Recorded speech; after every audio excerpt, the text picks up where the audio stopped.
feelings free.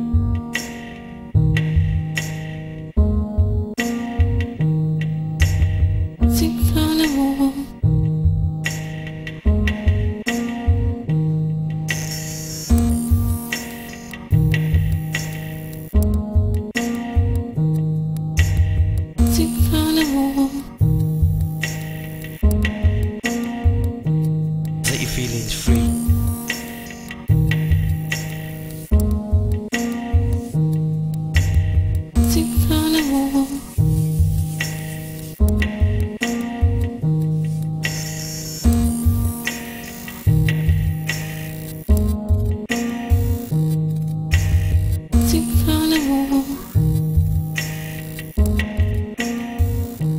Set your feelings free. Right through school till college, and since I moved here, I haven't had any bullying since we moved here. And I remember because I could buy something to eat, because days weren't as expensive as now, as you know. So, and that's how bad it was. I was struggling real bad. It gets all the anger out of me, because sometimes I have a lot of fire in my belly and I need to get it out. I'd rather write something down than go out and punch someone in the face. That's the truth. I'd rather write it down than punch someone in the face. A scream is a loud noise that comes from the voice, whether it's aggressive, playful, or with laughter. I screamed when I was younger, at bath time, because the horror that awaited me, being put underwater, gasping for air, fighting the strength pushing me under. When it was over, I had a scream or thunder. Well, I was originally brought up around Moss Side, Manchester, and I lived around there for a while, and then my mum decided to move to like Colshire Farm, which is in Wiltshire. It's like basically for working class and council. It's like council houses and all that lot. It might have been to like protect me, but it just went the other way because my mum had issues and so did my stepdad. It was psychological what they did to me with the mind. They played mind games as well as physicals, you know what I mean, stuff. And I mean, it just makes me angry, so I'm not going to go into it. Then went into foster care from the age of 11. I'm a mixed race person, and he put me with a white family, which I don't think they really should have done, because they should have put me with like a mixed family, and they've done a lot for me, and they made me a better person in a way, but they still messed with my head because made me think that I was a lower person because of the colour I've got.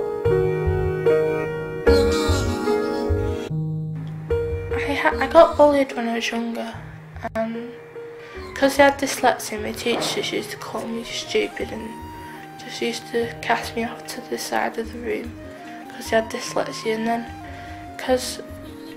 And then it was like, they used to call me, I had just got a birthmark on my face, and they used to call me Scarface and stuff like, things like that.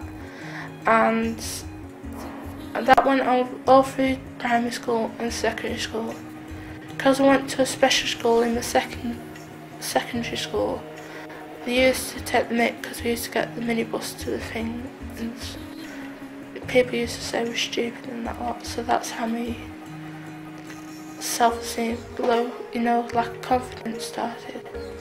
I used to panic and be scared of if some people that used to bully me had got my number and they were going to like come start threatening me over the phone. And I used to panic and shout my mum to get the phone.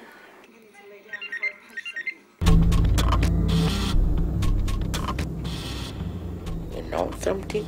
I haven't been to school. My mother had two of us. They told me when my mother died, I was 2 years and 11 months. My brother was 9 months old. He died 2 years ago. And my stepmother I was the nanny for her children. I didn't go to school. And it was under the table at nights I learned myself to read. Under my father cutting table, not even with much light, because there weren't electric light them days. Even if it wasn't in those parts. I can't work anymore. I'm suffering from arthritis, high blood pressure, diabetic, I've got asthmatic, I've got everything. Sickness goes and comes, you know, some days you're down and some days you're up, but that's how it is with me at the moment. I am better off going out in the mornings where other people, company and friendship, you know, go where people is where we talk and we laugh and we do little something, you know, than me sitting in here all day on my own. It's not nice. For the walls coming in on you at times. So that's why I like going out.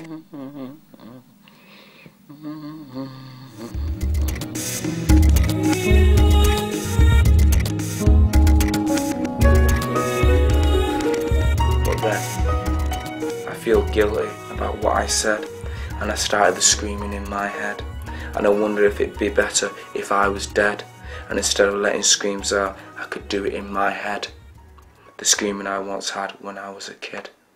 I used to think my poems weren't that good, and I just showed them to a couple of people, and people are like, actually you're very good, you know that you've got a good rhythm to what you're writing and everything.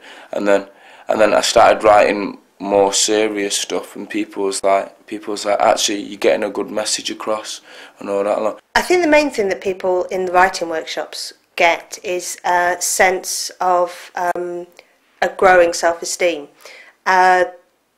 They normally start the workshops and they always tell us that they can't write. I was speaking to somebody today about it, and that's what made me think, because she said she was really nervous about writing. She didn't like writing because she felt that she couldn't do it properly and she couldn't spell. And it's about explaining to people that this is about being creative, not about writing. It's not about somebody marking your work, it's just about you. You're not corresponding, you're just writing, but when we finish writing, everybody's letter or poem get read, you know, and good, you know, you feel good. You feel good doing those things, and you know, the carer, whoever is in charge, read it out or you read it to them and it sounds good, you make you feel, you know, you're still here. Pathways is a project that we set up 3 years ago, working with artists who are in turn working with a number of groups in the community. If I sit down and not, you know, not hurrying, I can write better than that, but you know, if I sit at ease and rest it on a table, I can write better than that. As soon as we get them going, they'll start writing really good short stories and poetry. Keep your brain alive, you know, doing things like that. It keep your brain alive, active. It's really about showing how ordinary people in the community who are struggling with their lives, maybe some mental health issues, can sort of discover something about themselves and change their life through exploring different creative media. We were doing a drama piece where the whole group, the person that had the problem, he said how he felt. I said the loudest, the biggest, loudest piss off, and I made everyone jump in the room. Since that moment, I changed a lot, because now I'm going to college I'm at the Forum now doing IT and classroom assistant, and I made loads of new friends. I wouldn't have even managed to do anything like this 2-3 years ago. I used to doubt myself, saying, no, I won't be able to do it, won't be able to do it.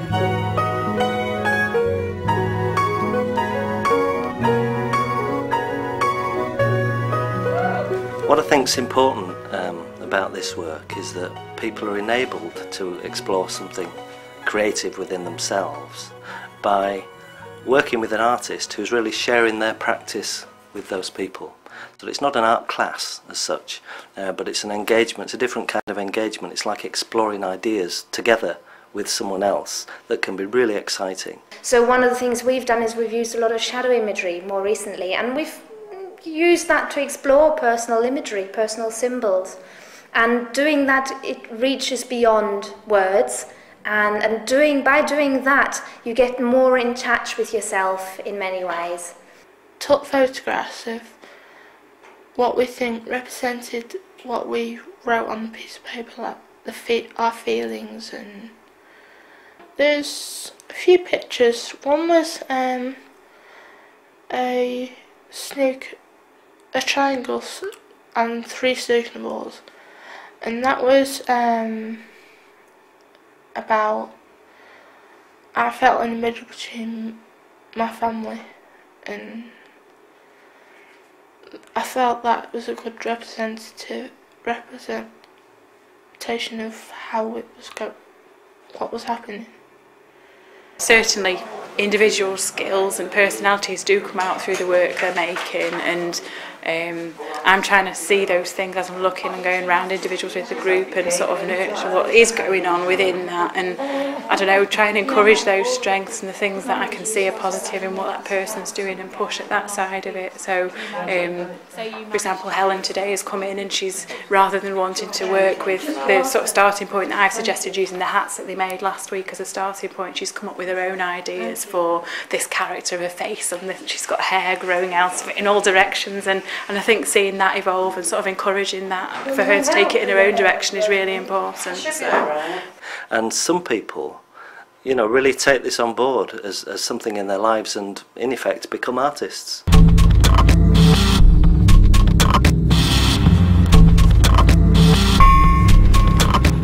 This course is that good that it even makes you listen to music that you won't even think of listening to, and that course has helped me to have an open mind to different genres of music, and basically it's given me more confidence in myself in as a singer, because I've always known I could sing, but I've never had that much confidence in my singing ability, and I've been proven that I'm a good lyricist. Like for songwriting. I'd like to see some of my poetries in print, you know what I mean? I'd love to see my poetry, I'd love to like write a book and do a poetry book and just print it.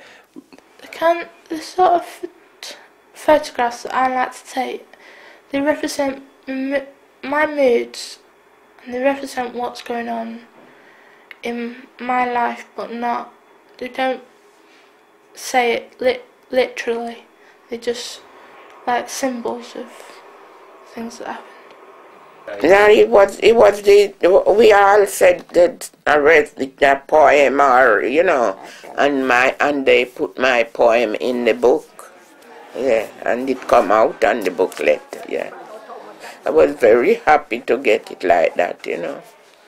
It was good, yeah. If you write something down and you read it out in the group, then that's really nice. But then when you see it in the book, it becomes another piece of art, and that is really, really important for people's self-esteem, but also in their progress as artists, as writers. There was an exhibition at the Zion Centre, and it actually made me feel proud that my stuff was actually on the wall, and proper professional people and other members of the public were actually seeing what I've done. Made me actually proud.